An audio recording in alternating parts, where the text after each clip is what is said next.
This Sunday is Gaudete Sunday.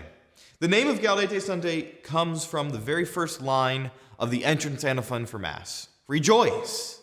It's the command given to Jerusalem. Rejoice that the King is near. And so we rejoice. And sometimes, at this point of the year, we're busy. Christmas is just a little over a week away, and yet the church is telling us to rejoice. The temptation here is to say, but I've got this to do, I've got shopping to finish, I've got decorations to put up, or if you're in school, I've got papers to finish, I've got tests to take, I've got all this work, I've got all this stuff. Holiday seasons are busy, and somehow the church is going to tell me to rejoice?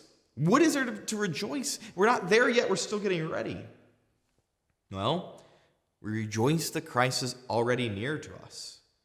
In the gospel, John the Baptist is busy about preaching. He's busy talking to the crowds and instructing them. And the crowds look at him and they ask him a very simple question, but it's such a good one. They look at John the Baptist and they say, what should we do? What should we do? And John the Baptist gives all kinds of different exhortations and instructions. He instructs them to be generous, giving up their extra cloaks. He instructs the tax collectors to only take what is legitimate and not to rip the people off. He instructs them to stop being false in any way in their lives. And here's the kicker. He tells them to be satisfied with their wages. Basically, John the Baptist says, what's happening in the world, let it happen. Be at peace with it all. You don't need this world. Now, don't get me wrong. The answer is not to just throw away your jobs, burn your houses to the ground, and be homeless. No, the answer is to not let those things be your preoccupation. And that is so much easier said than done.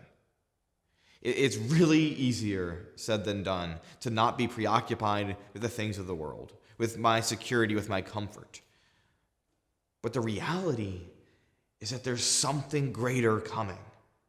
And the gospel even says that as John was preaching, the people around him were filled with expectations. And they were asking in their hearts whether John the Baptist was the Christ, the Messiah that they were expecting. And John the Baptist's rightful answer is no. The one that's coming, the one that I'm telling you of, is greater than I. In fact, he's so great that I am unworthy to unfasten the thong of his sandals. And that he's coming to baptize you with the Holy Spirit and to set the world on fire. And he's coming to burn away the things that distract or that hold you back from being completely attached to them. Now, this gospel is challenging. There's no doubt about it. Every line in today's gospel, everything that John the Baptist tells the people to do is hard. It's difficult. But yet you will rejoice Sunday. This is the command the church gives us, to rejoice in all of this. Yes. Yes, because what person, when the greatest treasure is offered to them, does not sacrifice anything that blocks them from receiving it? Here's the treasure. Actual human happiness. Here's what's being offered to you.